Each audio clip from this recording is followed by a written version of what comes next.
Welcome back to another episode of Multifamily AP 360. And today's our guest is Kevin Love from LJ Properties. Welcome, Kevin. Thank you. Thank you for having me on. Sure, absolutely, Kevin. Little bit about Kevin. Dr. Love is a cancer surgeon at Indiana University Health Fort Wayne. He has over 10 years of experience in the field. Dr. Love purchased his first rental property in 2014, and since has converted a significant portion of his wealth to passive and active real estate investments. He is passionate about creating housing for hardworking Midwesterners and about helping people become financially independent. So with that, Kevin, you want to add anything to your background?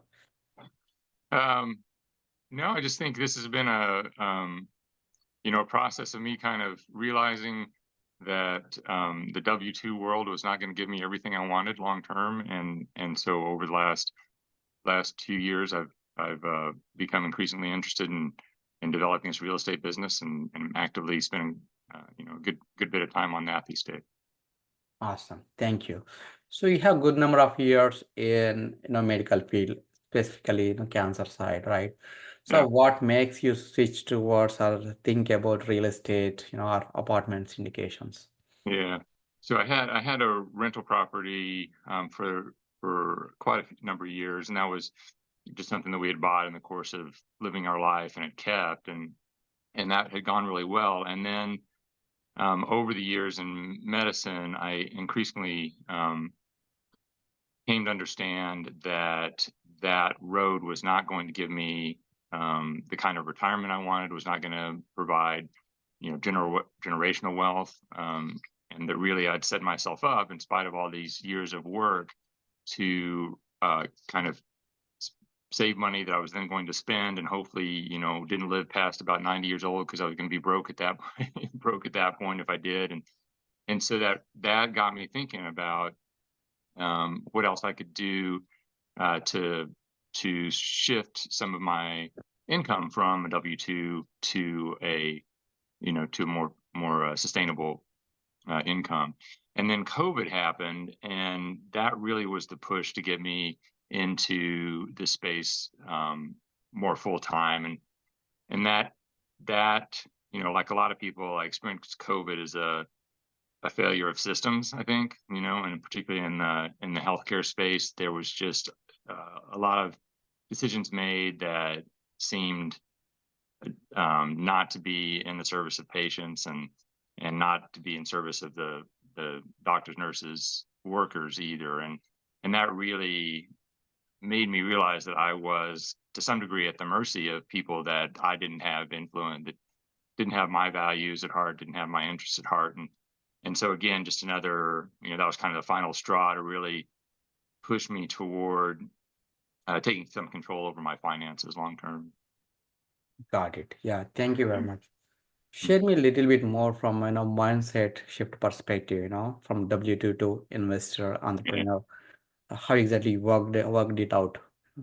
Yeah. So that's really been both the biggest challenge and the biggest opportunity. I think people talk about this golden handcuffs idea that you've, through your salary, you've generated a good income that provides for yourself and your family and guarantees you a good lifestyle while you're working. As long as you can trade your time for money, it does a good job of doing that.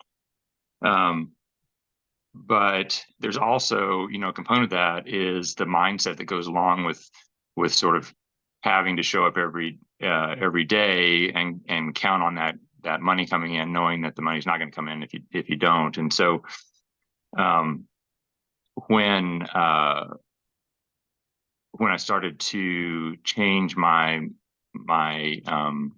thinking toward a long-term investment strategy with real estate, that really required that I change the way I thought about my relationship with other people and with the business community, and how did I present myself to a larger community. And that's really that wasn't a skill set that I had just really necessarily. And so had to develop that, and had developed my desire to go out and network and call people and leverage other people to help me learn. Everything needs to be learned in real estate, and to in some cases put some money down for coaching or for other classes or courses. And that's really kind of starting at the beginning again. I was done with school a number of years ago, and reinvesting and being a beginner. That was really a bit difficult, but really rewarding at the same time. Yeah, yeah, absolutely. Thank you very much. So share me some best practices around, networking, building relationships, key one of the key aspect or key skill in real estate or playing long-term game, right? So Yeah, exactly. So I think that's probably the biggest, is realize that this is not a get rich quick idea. This is, or spend a year investing in real estate and be able to quit your W-2 job. This is a long-term play, and that requires, so you start there and you start to learn about different strategies. I think that's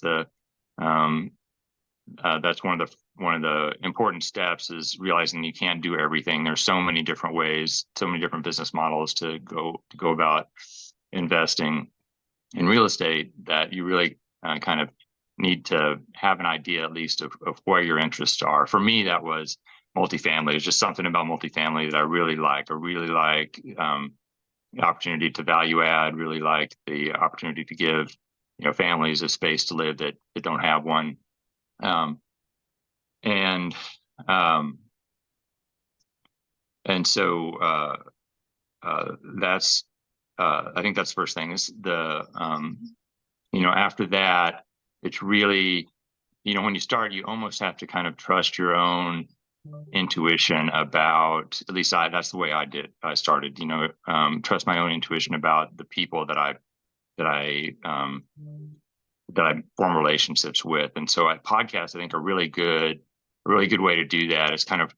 It's a good way to get an idea of who a person is. And so I did meet a number of people through, their appearances on podcasts, and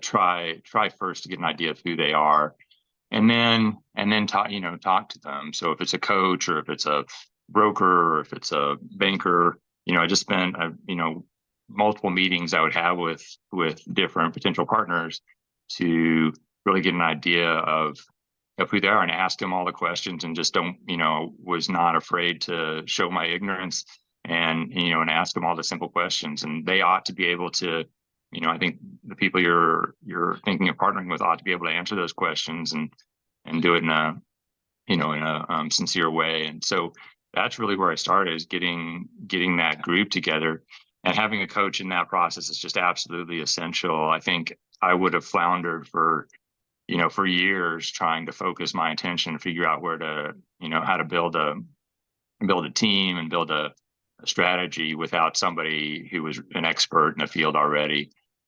So yeah, I think getting a coach, getting a mentor, and then really spending the time to to get to know the people you're potentially going to work with. yeah, good. Thank you. So what are your top three questions you would ask potential, partner or investors? Yeah. Yeah, it's a good question. So, I'd ask them, why they're doing it, or at least ask questions around getting an idea of why they are doing whatever it is. Why is a coach a coach? Why is a analyst an analyst? Why is an investor banker a banker? And then I think really asking them pointed questions about other deals they've done or other relationships they've had. What have those been like? And in that conversation, you get a really good idea of how they go about building their relationships. And then, I think what do they expect to happen long term? What is if you did have a relationship with them, what would that look like? What would their interests be moving forward? And what would be an ideal outcome for them? Got it. Yeah. Thank you. Those are good questions. Yeah. So, what is your experience or perspective on making career shifts in later in life? Yeah. So that's a tough one. It's that really that is just such a challenge. And I'd say, if there was someone else out there kind of in a similar situation, I'd say you have to want to do it.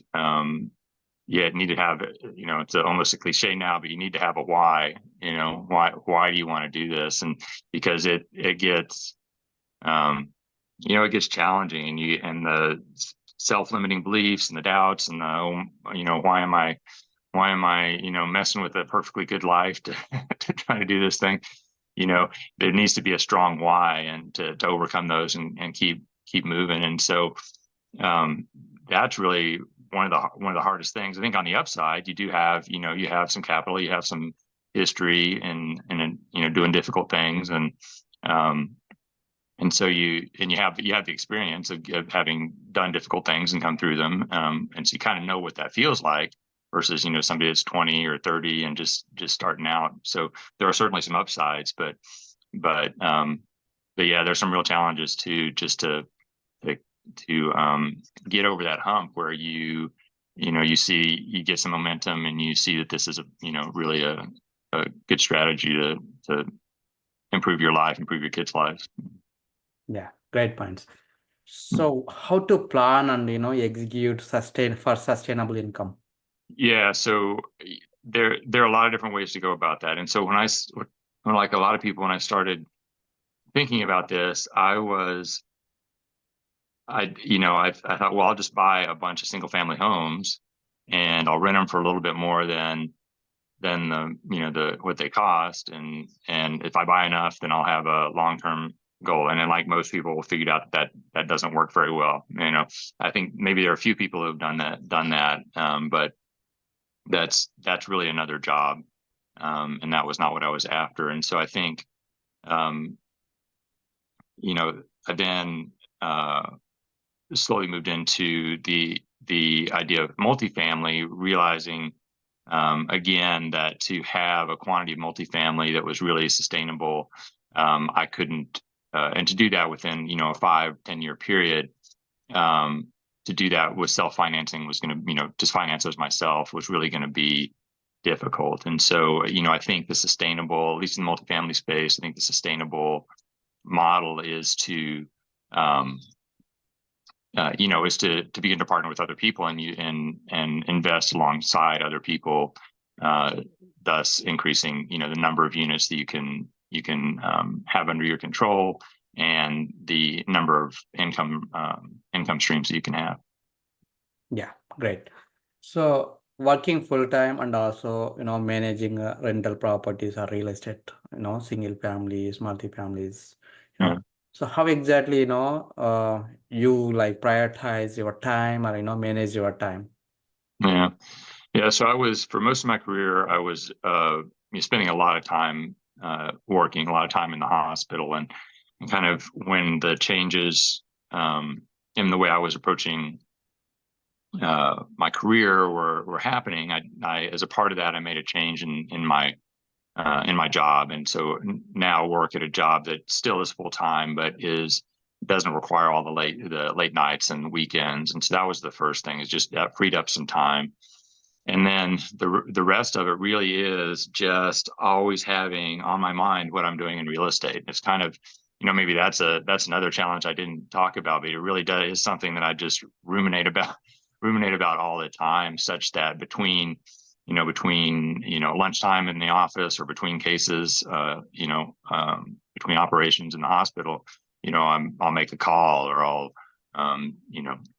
check on a tenant or whatever. um, it's I'm fitting all the management in during the day, and then set aside time on at night and on weekends to do the things that take a little more time, a little time to sit down and really do. I try to really not let that interfere with the family. You have to keep it would be easy to kind of let this run away. In a way, it would be easy to let this run away with me and just now spend all my free time sort of chasing this real estate dream. And so I do have to um, from the onset, I've set some limits around what time I'll spend away from the family doing real estate. But the good thing about real estate is I can decide that, right? I don't have to. Nobody else is deciding that for me, and so that's really it. Is just having, cutting back on my surgical career day to day, and then really being mindful about how I go about conducting my real estate business. Sure. Yeah. Can you share me a little bit more about your portfolio, so from single families and also, multifamily space? Yeah, so I started with a few single families, added those. Actually, had one single family, and then just a couple of years ago added three more, and then in that process, found some other people who were doing investing on their own, doing development on their own, and got involved just in terms of supporting investing in those projects, and then found the syndication business and invested in syndication. Almost everything I've done has been locally. Just I like the idea of being able to see the properties and know the properties and know the people that I'm working with. The except that is a syndication that I'm a part of, which is out west, and so a little bit different experience there. But that's it. And I'm currently have an LOI in on a multifamily property, a little bigger property, and am also there's such a need for housing where I am in sort of suburban rural Indiana that I think there's an opportunity for construction done efficiently, and so I'm working on finding land and developing the cost structure around building some multifamily as well. Got it. So what size of properties you are planning to build? Yeah, so I think the way to go about it, so that's part of the strategy that is really interesting. So the county where I live has done some studies, and they suggest a need of about 70 units just in the county, 70 units per year for the foreseeable future.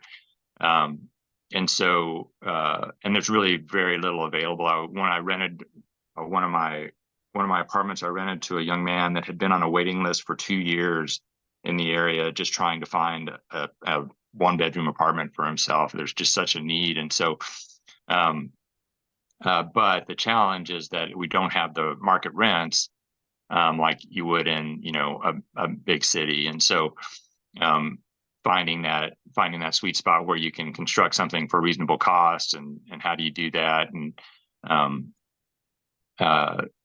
is really the question. So to answer your question, the strategy that I've been working on with people is maybe building 10, 16 units at a time, but planning for 100 units over time as those fill, allowing you to stage the construction. Yeah, got it. Thank you. So during our offline conversation, you mentioned you also invested in passively in another syndications. Yeah. So what is your process of finding good opportunities and investing as a passive investor? Yeah, that's tough, because the syndication deals, at least the ones that I think are probably safest, are the really and the ones that are interesting to me too are the really big ones. It's something I've invested, of course, to grow my money, but also invest as an education to learn about. And so I want to learn from somebody that's really been successful at it. And so that's the hard part, is that is such a big moving machine. When they have a many $1 million property, there's a lot going on. And so I think first it's finding someone that you trust. There are so many syndications out there. It's really easy to just jump at maybe the first one you see, but I think finding your way to a syndicator through relationships that you build I think that's probably the way to go about it.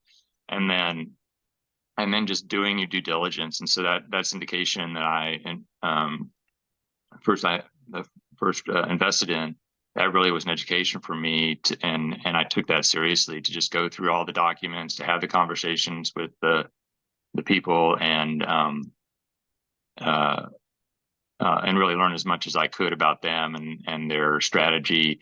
I think we'll get into maybe we'll talk about a book that's really important in this space, but the best ever syndication book, that really, that's a real roadmap, really kind of an amazing book. It's a roadmap to how you go about understanding syndication and use that as a way to evaluate the processes that in particular that syndicator was going through. Got it. Thank you. So would you share any best and challenging experiences in real estate space so far? Best what experiences? Any best real estate investing experience? Yeah. So I love just I've been really lucky with the smaller properties I have. Just locally, they have I've been able to grow the rents, rehab these properties, and really so have some good cash flow from the properties. But the best thing about doing that is, well, I'll tell a quick story. So there was a young woman who had a really pretty difficult circumstances, was just graduating from high school, didn't have a place to live. And because I was investing in real estate in the area and people knew that, I got a call from a friend of hers that knew me and worked in the school system.